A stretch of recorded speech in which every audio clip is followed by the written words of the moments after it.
Press the bell icon of the ePathshala channel and never miss another update. Welcome back students, बहुत बहुत स्वागत है आपका हमारे ई पाठशाला के चैनल पे। जैसा कि आप सभी को पता है, मेरा नाम ऋषि है और आज हम करने जा रहे हैं क्लास 11th की बुक हॉर्नबिल, उसका chapter 1 the portrait of a lady. इस बुक के बारे में मैं आप लोगों को थोड़ा बता दूं। ये बुक जो है मेन कोर्स है, आप सभी को पता होगा। और जो हमने इससे पहले स्नैपशॉट्स बुक ख़त्म करी है वो एक सप्लीमेंट्री रीडर थी, तो इसमें से ज़्यादा पोर्शन आता है हमारे एग्ज़ाम्स में। और मैं आप लोगों को पूरी कोशिश करूंगा कि आपके एग्ज़ाम्स से पहले ये पूरी बुक ख़त्म कर दूं, ताकि आप लोगों को ज़्यादा से ज़्यादा मार्क्स अचीव हो सकें इस एग्ज़ाम में। तो आइए बढ़ते हैं अपने चैप्टर की तरफ। इस स्टोरी के राइटर हैं mister Khushwant Singh, Indian writer हैं। वैसे इनका बॉर्न हुआ था हडाली, पंजाब प्रोविंस, क्योंकि 1915 में बॉर्न हुआ था, तो हम सभी देख सकते हैं उस टाइम हमारा देश आज़ाद नहीं हुआ था। तो जिस प्लेस पे इनका बॉर्न हुआ था वो अब पंजाब पाकिस्तान के अंदर है, वो अब इंडिया में नहीं है। इनकी डेथ हो चुकी है 20 मार्च 2014 न्यू दिल्ली, इंडिया में। ये क्या क्या रह चुके हैं, ये अपने ऑक्यूपेशंस देखिए इनके, lawyer, journalist, diplomat, writer, politician. मतलब इन्होंने बहुत सारा वर्क करा होगा राइटिंग में, तो खासकर क्योंकि इतने सारे प्रोफेशंस में वो काम कर चुके हैं। इनकी नेशनैलिटी थी इंडियन। इनके फादर का नाम था सर शोभा सिंह, आप लोग देख सकते हैं। तो आइए अब हम आगे बढ़ते हैं अपने चैप्टर की तरफ। हम देखते हैं ये चैप्टर किसके बारे में है। The portrait of a lady, मतलब कोई लेडी तो है, मगर वो कौन है? वो खुशवंत सिंह की दादी हैं। उनकी दादी के बारे में ये स्टोरी है। वो अपनी दादी के बारे में पूरी बातें बताते हैं कि कैसे उनकी दादी उनके साथ रहती थी, उनको हेल्प्स करती थी, या बाकी सारी चीज़ें उनको बताते हैं। तो स्टोरी स्टार्ट करते हैं खुशवंत सिंह कुछ इस तरीके से। वो बताते हैं कि मेरी दादी जो हैं एक छोटी हाइट की, फैट और थोड़ी सी आगे की तरफ झुकी हुई, जैसे ओल्ड एज जितने भी पर्सन्स होते हैं वो थोड़ा आगे की तरफ झुक के एक डंडा लेकर चलते हैं, कुछ उस तरीके की थी। उनके वाइट बाल हो चुके थे पूरे, वो वाइट क्लोथ्स में रहती थी, और ऐसी चीज़ें बताते हैं अपनी दादी के बारे में।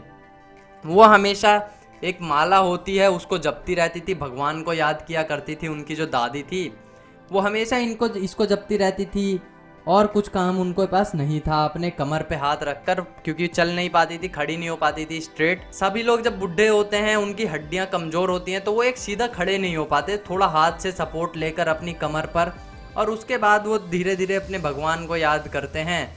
वो बताते हैं कि मेरी दादी वैसे तो बहुत खूबसूरत नहीं थी, मगर मेरे लिए वो सबसे बेस्ट थी, मतलब मेरे लिए सबसे ज़्यादा खूबसूरत मेरे को वही लगती थी। वैसे आप लोग देखते तो आप लोगों को वो खूबसूरत नहीं लगेंगी, क्योंकि देखिए हम लोग भी देखते हैं ओल्ड लेडीज़ जो होती हैं, हमें उतनी अच्छी नहीं लगती, उनके मुंह पे झुर्रियाँ पड़ी होती हैं और सब कुछ। मगर हमारी मॉम हो या हमारी दादी हो तो वो हमें अच्छी लगती हैं। ये उनको भी ये चीज़ पसंद था कि मेरी दादी वैसे मुझे उतनी अच्छी नहीं लगती आप लोगों के पॉइंट ऑफ व्यू से, बट मुझे वो हमेशा सुंदर लगती हैं। इसके आगे ऑथर हमें बताते हैं कि उनका एक सेरेन फेस था। सेरेन फेस हम समझ सकते हैं। सेरेन फेस कुछ आप इस वुमेन का एक फेस देख रहे हो, नो एक्सप्रेशंस, एक ऐसा फेस जिस पे कोई एक्सप्रेशंस ना हो, ना उस पे कोई हंसी है ना कोई दुख है, कुछ भी नहीं है। वो हमेशा बस खाली अपने भगवान को याद करती रहती हैं, और बस इसी में ही उनका सारा टाइम निकल जाता है।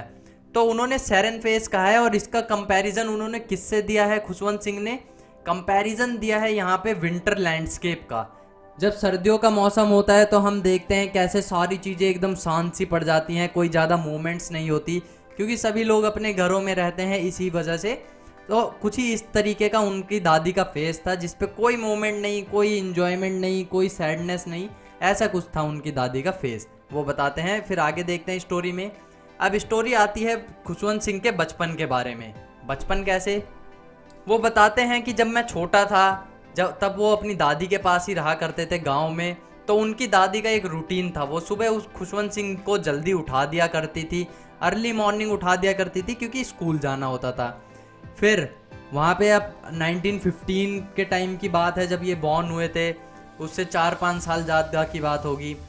तो वहाँ पे हम देख सकते हैं उस टाइम पे इतना पेन कॉपीज़ वगैरह नहीं चलती थी, वहाँ पे ये चलते थे। ये ब्लैक बोर्ड टाइप का एक छोटा सा होता है, ब्लैक बोर्ड ही मान सकते हैं उसको, वुडन स्लेट बोलते हैं इसको। इस पे चौक से लिखा जाता था।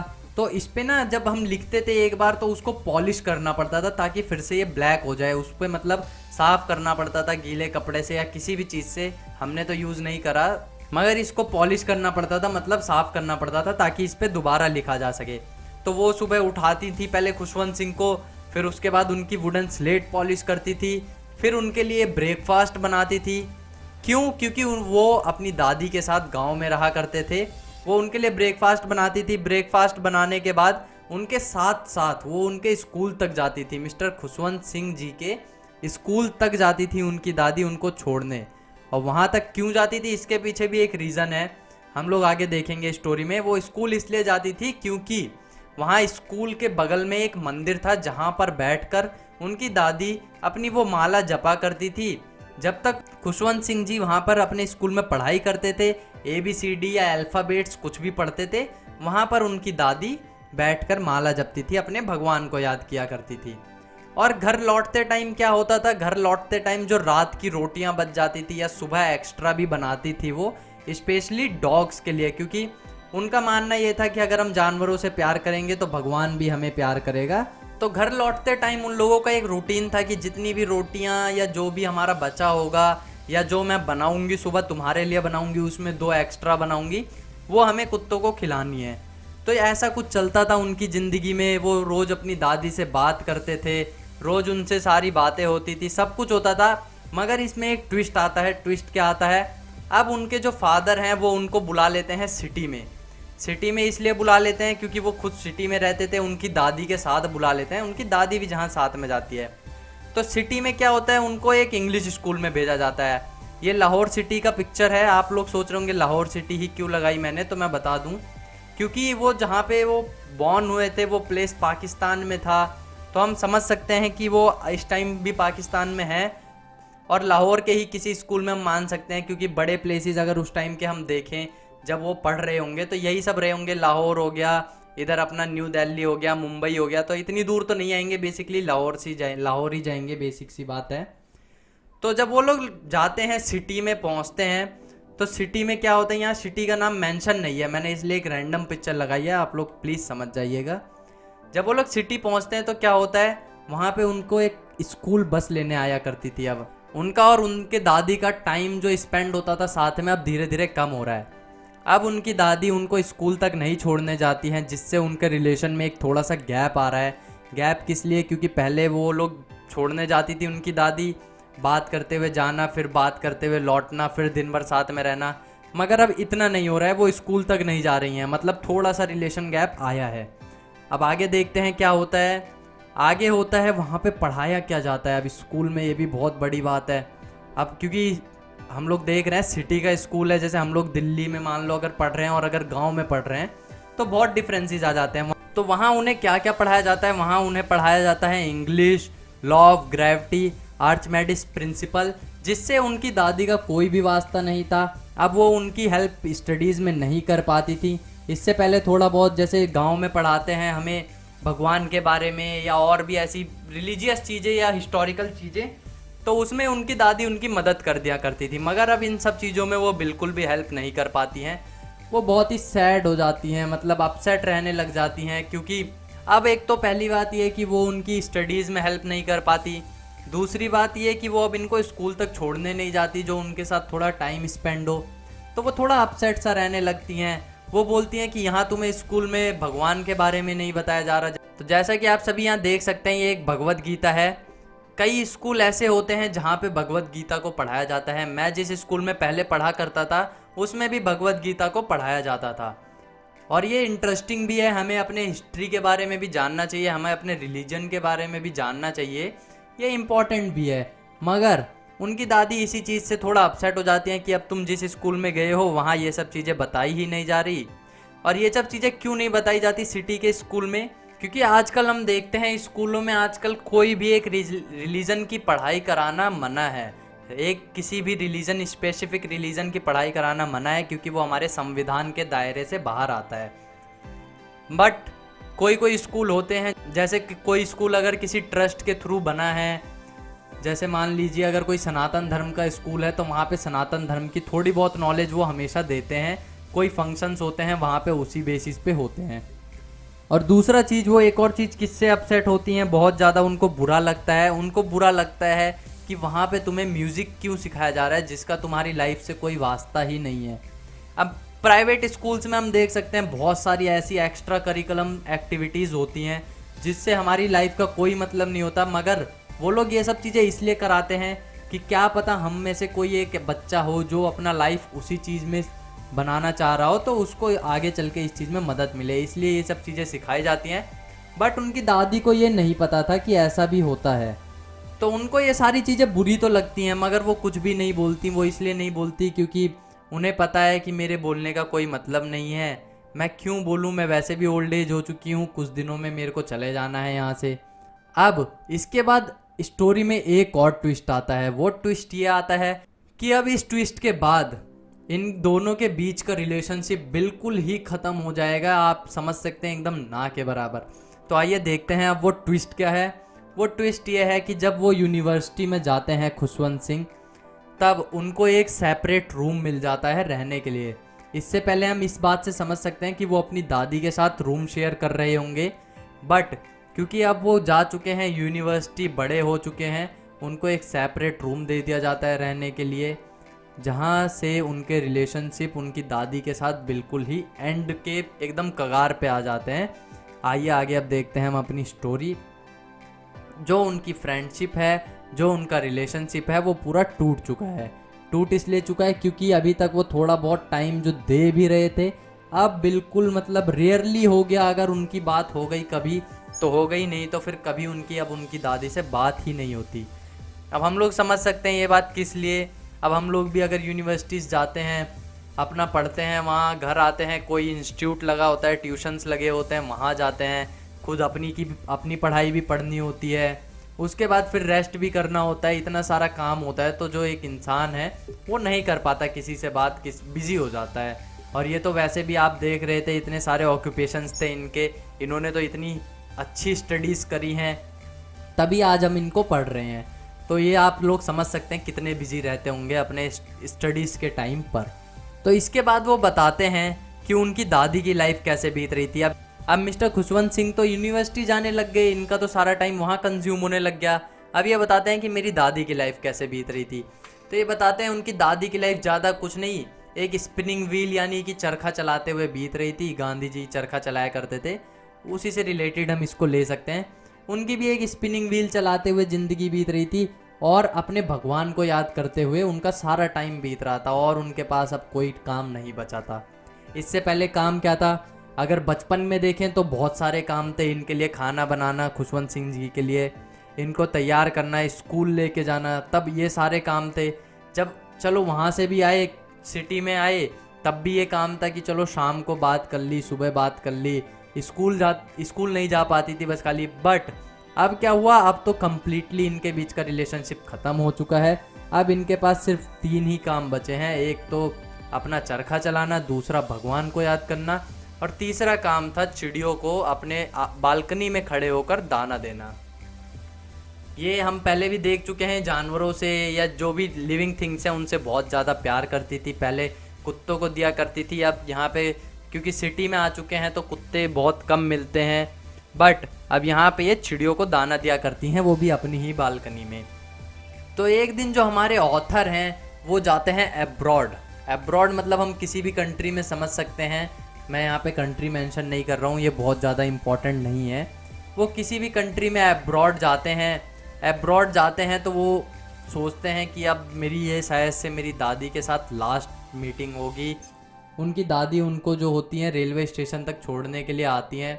रेलवे स्टेशन हमने यहाँ पे लाहौर का डाला है, आप लोगों को मैं रीज़न पहले ही बता चुका हूँ कि ये उस टाइम का बहुत बड़ा स्टेशन था जब ब्रिटिश इंडिया था। तो वो रेलवे स्टेशन तक छोड़ने आती हैं। हो सकता है फ़्लाइट उनकी कहीं और से हो, पहले रेलवे स्टेशन तक जाएं, उसके बाद वो वहाँ से अपनी फ़्लाइट वाले लोकेशन तक जाएं, तो कुछ ऐसा हो सकता है। तो वो रेलवे स्टेशन तक छोड़ने आती हैं उनकी दादी। जब उनकी दादी वहाँ छोड़ने आती है तो वो सोचते हैं कि ये शायद से मेरी अपनी दादी के साथ लास्ट मीटिंग हो, मैं इसके बाद दोबारा उनसे कभी ना मिल पाऊँ। बट ऐसा नहीं होता है। जब 5 साल बाद वो एब्रॉड से लौटते हैं, मैंने यहाँ पे मेंशन कर दिया है 5 years later, जब वो एब्रॉड से लौटते हैं फिर वो अपने उसी स्टेशन पे आते हैं, तो वहाँ पे क्या देखते हैं, उनकी दादी उनका वेट कर रही थी। उनकी दादी उनका पहले से ही इंतज़ार कर रही थी वहाँ खड़े होकर कि अब मेरा बेटा आएगा, मेरा पोता आएगा।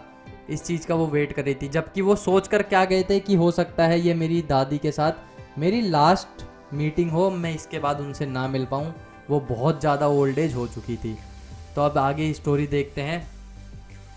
अब जब वो लौट कर आते हैं तो उनकी दादी जो होती हैं पड़ोस की अपनी नेबर्स को इकट्ठा करती हैं, जितनी भी लेडीज़ होती हैं उनको इकट्ठा करती है। और हम लोग जानते हैं, हम लोगों के गांव में भी हमने देखा होगा, हम लोगों के घरों में भी हमने देखा होगा कि जब कोई फंक्शन होता है या कुछ भी ऐसा स्पेशल होता है तो हमारे घर की लेडीज़ें जो होती हैं वो गाना गाती हैं अपनी लैंग्वेज में, अपने गांव की लैंग्वेज में। अपने रिचुअल्स होते हैं सबके अलग अलग, तो हम लोगों के रिचुअल्स में ये आता है कि गांव की लेडीज़ें जितनी होती हैं या शहर की भी, अगर हम लोगों के आसपास में नेबरहुड की लेडीज़ें जितनी होती हैं सारी मिलके गाना गाती हैं। तो उनकी दादी सबको इकट्ठा कर लेती हैं, बोलती हैं कि, और गाने कौन से गाती हैं, एक वॉरियर के होम कमिंग के, मतलब एक जैसे एक सिपाही है वो जाता है युद्ध लड़ने, जब वो घर लौट के आता है कितनी ज़्यादा खुशी होती है।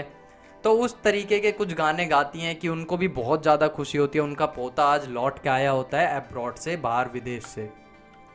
तो वो गाना गाती हैं। गाना किससे गाती हैं, गाने के लिए चाहिए होता है क्योंकि थोड़ा म्यूज़िक, उनके पास ज़्यादा कुछ नहीं होता है, फटी हुई ढोल होती है कुछ इस तरीके की, हम समझ सकते हैं। ऐसे ही फटे हुए ढोल लेकर के वो म्यूज़िक गाती हैं और कोई उनको टेंशन नहीं होती।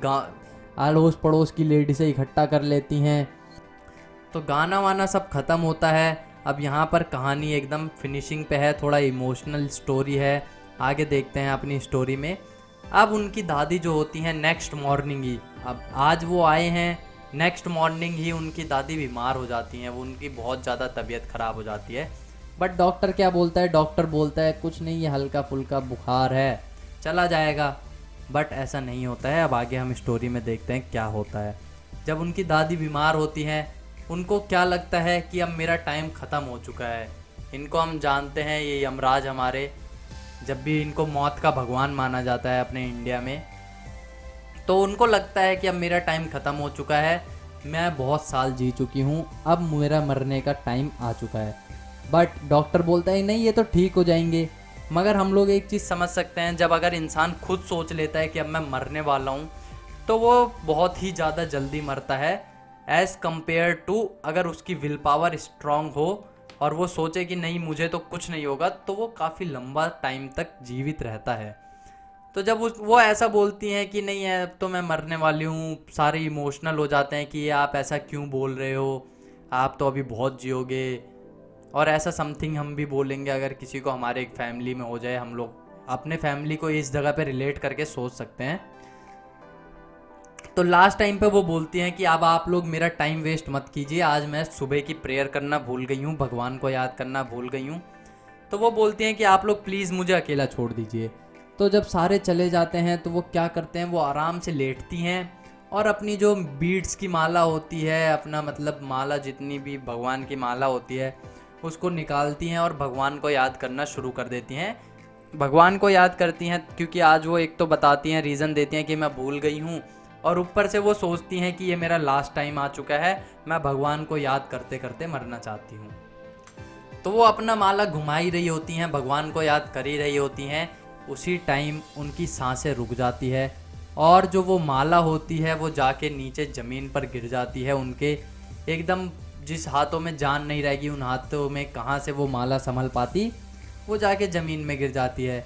अब जब ज़मीन में गिरती है वहाँ पे क्या होता है, एक स्पैरो आती है, कई सारी, मतलब एक नहीं बोलूँगा मैं, क्योंकि वो चिड़िया को रोज़ खिलाया करती थी दाना, वो सारी चिड़िया आती हैं, उनके आसपास घेरा बनाकर बैठ जाती हैं। और एक चीज़ यहाँ पर हम देख सकते हैं कि जानवर भी हम लोगों से प्यार करते हैं। वो कैसे, उन चिड़िया में से एक भी चिड़िया जो होती है, या एक भी मैं मान सकता हूँ, मतलब जो कोई भी जानवर था, चिड़िया बोल लीजिए आप, कौवा बोल लीजिए, उनमें में से कोई भी वहाँ पे एक भी साउंड नहीं निकालता है। बस बिल्कुल शांति से, जैसे हम 2 मिनट का मौन करते हैं उस तरीके से एकदम बैठ जाती हैं। वो काफ़ी टाइम तक ऐसी बैठी रहती हैं, चिड़िया जितनी भी होती हैं, स्पैरोज़ होती हैं। उस कुछ टाइम बाद उनकी मदर आती हैं, खुशवंत सिंह की मदर। अब क्योंकि वो सोचती हैं कि इनको दाना देना ज़रूरी है, रोज़ हमारे घर से दिया जाता था, वो आज ब्रेड के कुछ पीसीस लाती हैं। जैसे ही खुशवंत सिंह की मदर वो ब्रेड के पीसीस फेंकती हैं चिड़िया की तरफ, क्योंकि अगर आप लोग भी क्लोज जाएंगे किसी चिड़िया के तो वो उड़ जाती है, हम लोग भी ऐसे दूर से फेंकते हैं ताकि वो चिड़िया खा सके। तो जब वो ब्रेड के पीसीस फेंकती हैं चिड़िया की तरफ, स्पैरोज की तरफ, तो वो क्या देखती हैं कि सारी चिड़िया वहाँ से उड़ जाती हैं, एक भी ब्रेड का पीस नहीं खाया होता और बहुत ही शांति से उड़ जाती हैं, कोई आवाज़ नहीं करती। वो चिड़िया को भी पता चल जाता है कि ये अब इस टाइम पे जो इनको रोज़ एक लेडी थी जो इनको रोज़ खाना खिलाया करती थी वो मर चुकी है, वो एक्सपायर हो चुकी है, यहाँ पे शांति रखना चाहिए।